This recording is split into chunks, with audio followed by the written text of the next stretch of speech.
Chapter 5. The Coin of Heaven. Does a firm persuasion that a thing is so make it so? And the prophet replied, all poets believe that it does.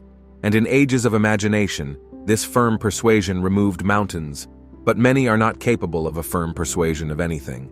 Blake, Marriage of Heaven and Hell. Let every man be fully persuaded in his own mind. Romans 14:5. Persuasion is an inner effort of intense attention. To listen attentively as though you heard is to evoke, to activate.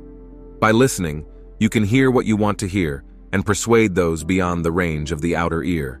Speak it inwardly in your imagination only. Make your inner conversation match your fulfilled desire. What you desire to hear without, you must hear within. Embrace the without within and become one who hears only that which implies the fulfillment of his desire, and all the external happenings in the world will become a bridge leading to the objective realization of your desire. Your inner speech is perpetually written all around you in happenings. Learn to relate these happenings to your inner speech, and you will become self-taught. By inner speech is meant those mental conversations which you carry on with yourself.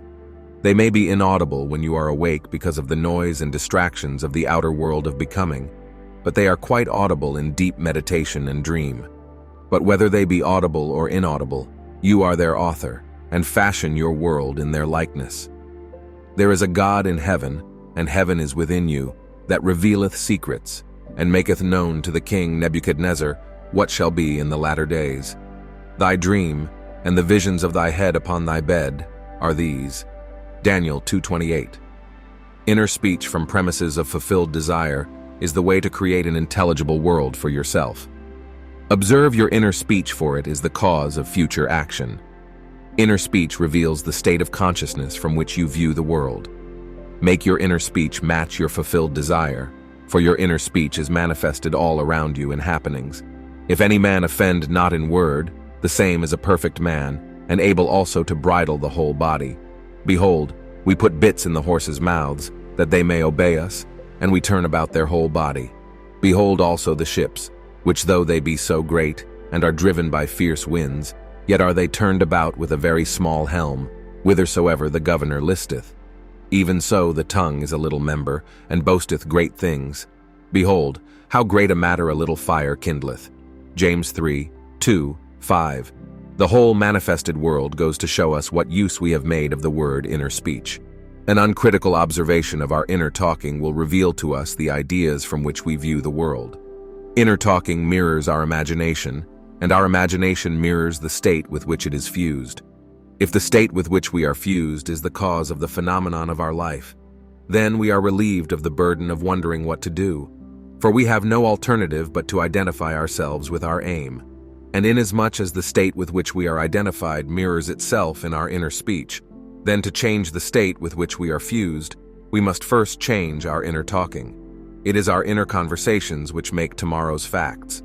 Put off the former conversation, the old man, which is corrupt, and be renewed in the spirit of your mind. Put on the new man, which is created in righteousness. Ephesians 4:22-24. Our minds, like our stomachs, are whetted by change of food. Quintillion. Stop all of the old mechanical negative inner talking and start a new positive and constructive inner speech from premises of fulfilled desire. Inner talking is the beginning, the sowing of the seeds of future action. To determine the action, you must consciously initiate and control your inner talking. Construct a sentence which implies the fulfillment of your aim, such as, I have a large, steady, dependable income, consistent with integrity and mutual benefit. Or I am happily married. I am wanted. I am contributing to the good of the world. And repeat such a sentence over and over until you are inwardly affected by it. Our inner speech represents in various ways the world we live in. In the beginning was the Word. John 1:1. That which ye sow ye reap. See yonder fields. The sesamum was sesamum, the corn was corn. The silence and the darkness knew. So is a man's fate born. The Light of Asia, Edwin Arnold. Ends run true to origins. Those that go searching for love only make manifest their own lovelessness. And the loveless never find love, only the loving find love, and they never have to seek for it. D.H. Lawrence. Man attracts what he is. The art of life is to sustain the feeling of the wish fulfilled and let things come to you. not to go after them or think they flee away. Observe your inner talking and remember your aim. Do they match? Does your inner talking match what you would say audibly had you achieved your goal? The individual's inner speech and actions attract the conditions of his life. Through uncritical self-observation of your inner talking, you find where you are in the inner world, and where you are in the inner world is what you are in the outer world. You put on the new man whenever ideals and inner speech match. In this way, alone can the new man be born. Inner talking matures in the dark. From the dark it issues into the light. The right inner speech is the speech that would be yours were you to realize your ideal. In other words, it is the speech of fulfilled desire. I am that. Exodus 3:14. There are two gifts which God has bestowed upon man alone, and on no other mortal creature. These two are mind and speech, and the gift of mind and speech is equivalent to that of immortality. If a man uses these two gifts rightly, he will differ in nothing from the immortals. And when he quits the body, mind and speech will be his guides, and by them he will be brought into the troop of the gods and the souls that have attained to bliss. Hermetica, Walter Scott's translation. The circumstances and conditions of life are outpictured inner talking, solidified sound. Inner speech calls events into existence. In every event is the creative sound that is its life and being. All that a man believes and consents to, as true, reveals itself in his inner speech. It is his word, his life. Try to notice what you are saying in yourself at this moment, to what thoughts and feelings you are consenting. They will be perfectly woven into your tapestry of life. To change your life, you must change your inner talking. For life, said Hermes, is the union of word and mind. When imagination matches your inner speech to fulfilled desire, there will then be a straight path in yourself from within out, and the without will instantly reflect the within for you, and you will know reality is only actualized inner talking. Receive with meekness the inborn word which is able to save your souls. James 1:21. Every stage of man's progress is made by the conscious exercise of his imagination, matching his inner speech to his fulfilled desire. Because man does not perfectly match them, the results are uncertain, while they might be perfectly certain. Persistent assumption of the wish fulfilled is the means of fulfilling the intention.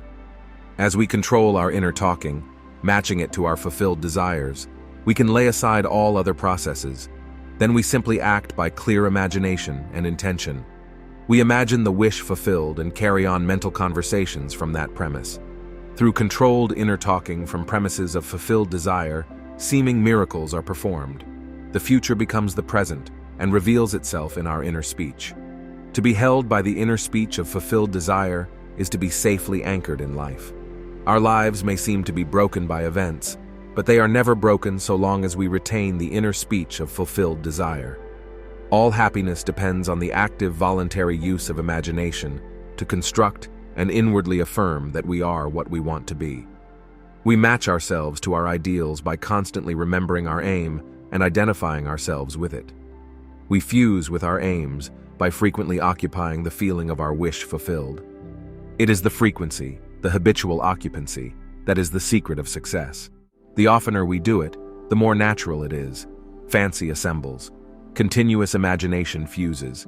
It is possible to resolve every situation by the proper use of imagination. Our task is to get the right sentence, the one which implies that our desire is realized, and fire the imagination with it.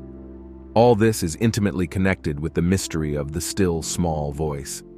Inner talking reveals the activities of imagination, activities which are the causes of the circumstances of life. As a rule, man is totally unaware of his inner talking, and therefore sees himself not as the cause, but the victim of circumstance. To consciously create circumstance, man must consciously direct his inner speech, matching the still small voice to his fulfilled desires. He calls things not seen as though they were. Romans 4:17. Right inner speech is essential. It is the greatest of the arts. It is the way out of limitation into freedom. Ignorance of this art has made the world a battlefield and penitentiary where blood and sweat alone are expected, when it should be a place of marveling and wondering. Right inner talking is the first step to becoming what you want to be. Speech is an image of mind, and mind is an image of God. Hermetica, Scott translation. On the morning of April 12, 1953, my wife was awakened by the sound of a great voice of authority speaking within her and saying, "You must stop spending your thoughts, time, and money. Everything in life must be an investment. To spend is to waste, to squander, to lay out without return. To invest is to lay out for a purpose from which a profit is expected." This revelation of my wife is about the importance of the moment. It is about the transformation of the moment. What we desire does not lie in the future, but in ourselves at this very moment. At any moment in our lives, we are faced with an infinite choice: what we are and what we want to be. And what we want to be is already existent, but to realize it, we must match our inner speech and actions to it.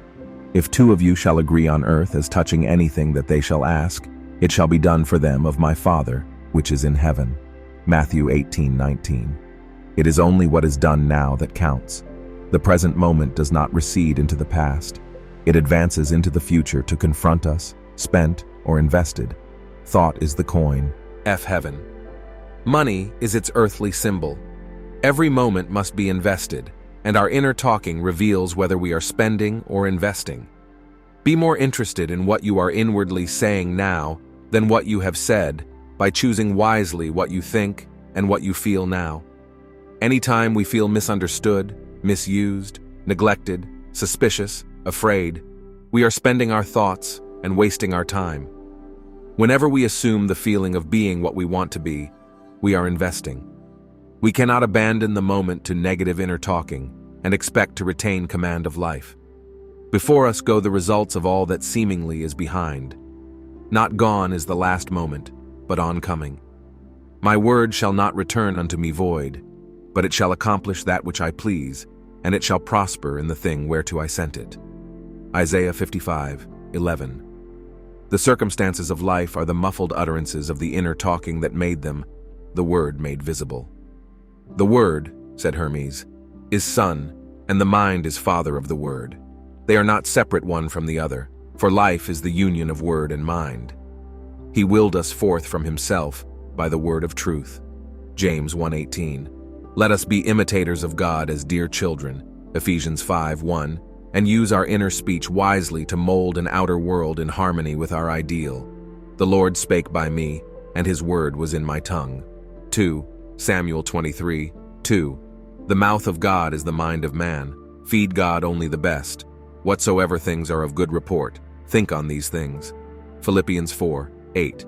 The present moment is always precisely right for an investment, to inwardly speak the right word. The word is very near to you, in your mouth and in your heart, that you may do it. See, I have set before you this day life and good, death and evil, blessings and cursings. Choose life. Deuteronomy 30:14, 15, 19. You choose life and good and blessings by being that which you choose. Like is known to like alone. Make your inner speech bless and give good reports. Man's ignorance of the future is the result of his ignorance of his inner talking. His inner talking mirrors his imagination, and his imagination is a government in which the opposition never comes into power. If the reader asks, what if the inner speech remains subjective and is unable to find an object for its love? The answer is, it will not remain subjective, for the very simple reason that inner speech is always objectifying itself. What frustrates and festers and becomes the disease that afflicts humanity is man's ignorance of the art of matching inner words to fulfilled desire. Inner speech mirrors imagination, and imagination is Christ. Alter your inner speech, and your perceptual world changes. Whenever inner speech and desire are in conflict, inner speech invariably wins. Because inner speech objectifies itself, it is easy to see that if it matches desire, desire will be objectively realized. Were this not so, I would say with Blake, sooner murder an infant in its cradle than nurse unacted desires. But I know from experience, the tongue setteth on fire the course of nature.